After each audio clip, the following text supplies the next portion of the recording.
Hello, Trekkers and parents. This is Mike Keeney, the Ward Trek Coordinator. I wanted to go over this equipment list with you so I could elaborate on a couple of items and make things perfectly clear. Would you do this for me first? Go just below on the website and download the document June 16, 24, Equipment Checklist and Info. That is the latest updated equipment list, and with that printed off, you can follow along with me. Thanks. To start with, I want to make sure that everybody gets clothing that is made of cotton or linen, something light and breathable. Synthetics and polyesters are going to make you sweat on the trail, and we are looking for an authentic pioneer look. I'm going to start with the young women's list, and if you want to, you can fast forward because there'll be a young men's section, and you can skip this. The sleeping bag and ground mat is for your comfort and warmth. It will be cool but not cold.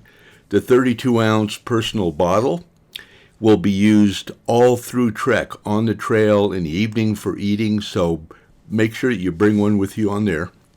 The 2 skirts or dresses need to be long but not touching the ground because you don't want to trip on them. And the 2 shirts or blouses, long sleeve, will be pioneer style. Let me show you a few examples. A hat or a bonnet is going to be necessary because of the heat of the sun, but make sure it's broken in because the band can be abrasive on your forehead.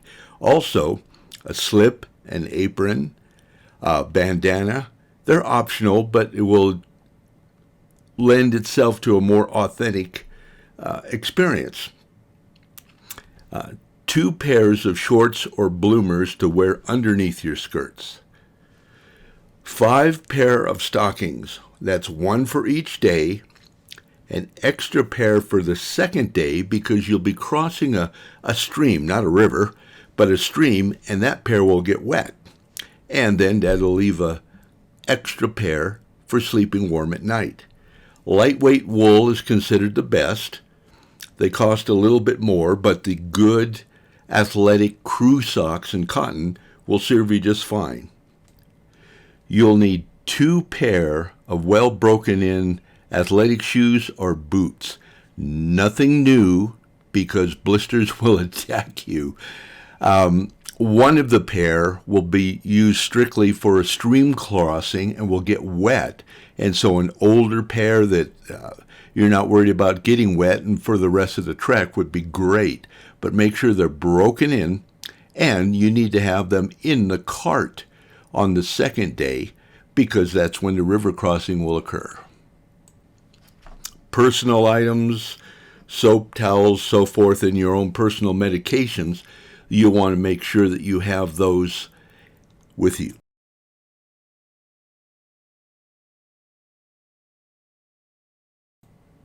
For the young men, sleeping bag and ground mat will be for your comfort and warmth. It will be cool but not cold.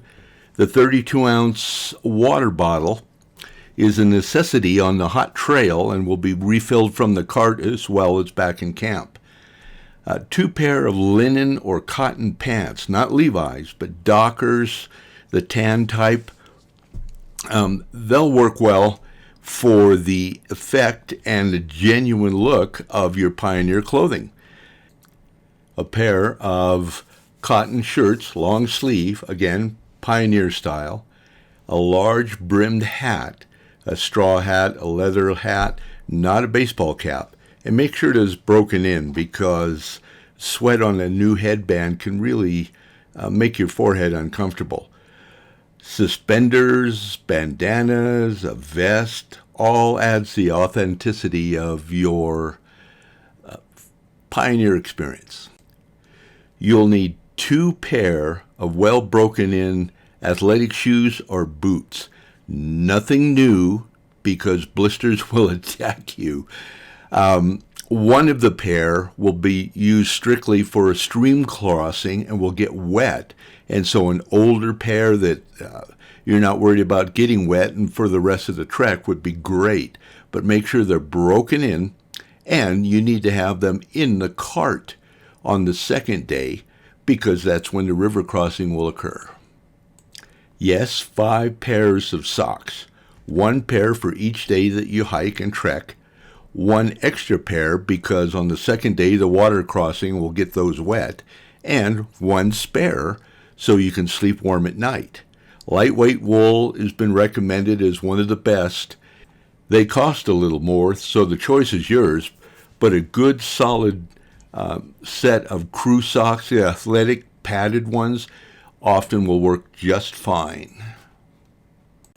Check the personal items listed on the equipment checklist, especially if you have some personal medication you take on a regular basis. Make sure that you bring that with you as well.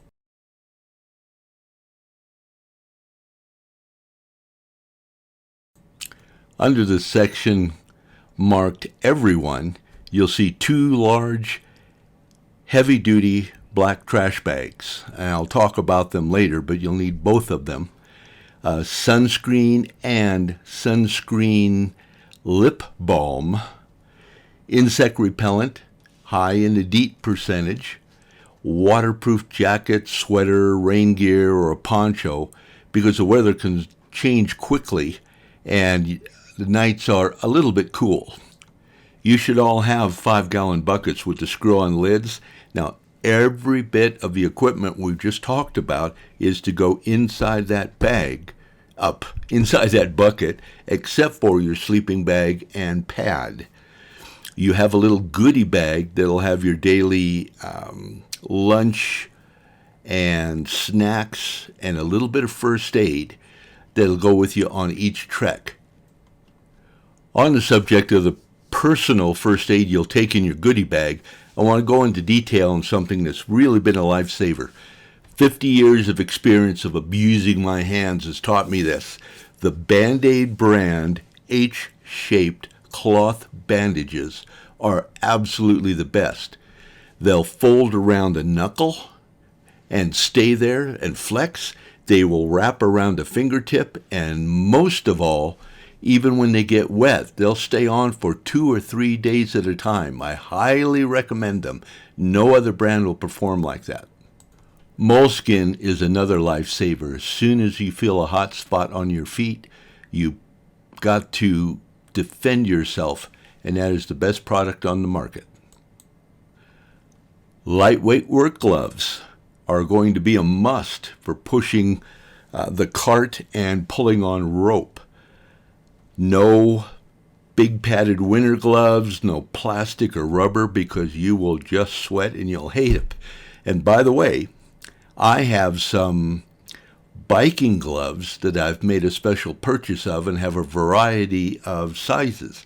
So if you like the look of these, you need to get a hold of me. These gloves are lightweight, breathable, flexible. Your fingers remain free, but your palm is padded for pushing against the cart and pulling on ropes. The long-range weather predictions for this coming weekend in Wellsville will be above 50 degrees at night and around 90 degrees in the daytime. So as far as sleeping clothing goes, you might want something light so that you could unzip your sleeping bag. It doesn't look like the nights are going to be a real challenge. And lastly, a small flashlight and a spare battery or 2 would be great for going to the outhouses and inside your own tent.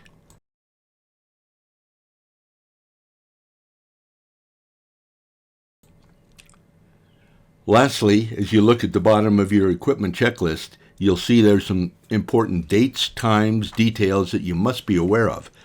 Beginning this Wednesday, the night before trek, June 19th, 6 p.m. to 8 p.m., the Transportation Committee will be gathering up your black plastic bags that has your sleeping bag and pad in it, your bucket, as well as the other tent, cooler, and gear that your individual families will be using when you get to the base camp. The Transportation Committee will be packing up everything that night and heading out early Thursday morning to make sure that they are at the base camp before you arrive. There won't be any room in the cars the next morning, Thursday morning, when you leave with other ward members for Trek from your ward, in that their cars are completely full with passengers, with trekkers. There won't be any room for extra equipment, so it is imperative that you make that drop-off point time that Wednesday evening. Also, that Wednesday evening, you will be introduced to your ma and pa's, so you'll know how to find them when you do get to the base camp, and you'll be issued the cinch sack that we've talked about and a bandana. When you get that cinch sack, the little nylon drawstring bag, write your name on it. In fact, even decorate, put a logo on it, because when we get to the other end, there's going to be several hundred of those, and they might be a few different colors, but not enough for you to find easily. That sack you will take with you Thursday morning to the ward when you go to leave for Trek, because you're going to be bringing your own lunch for Thursday's lunch.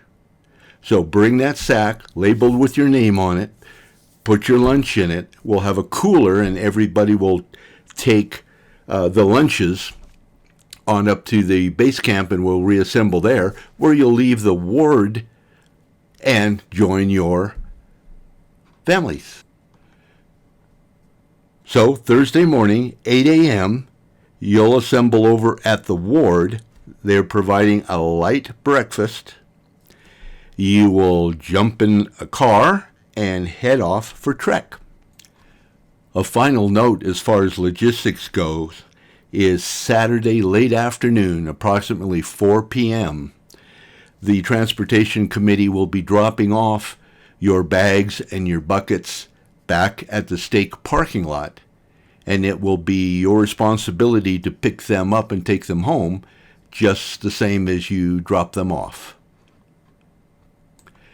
There are a couple of suggestions at the end of the equipment checklist you can read through. The one I'd emphasize is take a couple of 1 to 2 mile hikes in the shoes you're going to take. There's nothing more disappointing than having to sit out Trek because your shoes abused you and you were unaware because you haven't worn them enough before you came. We want you to have fun. We want you to have fun painlessly. So read the rest of those suggestions, and I will see you Wednesday evening.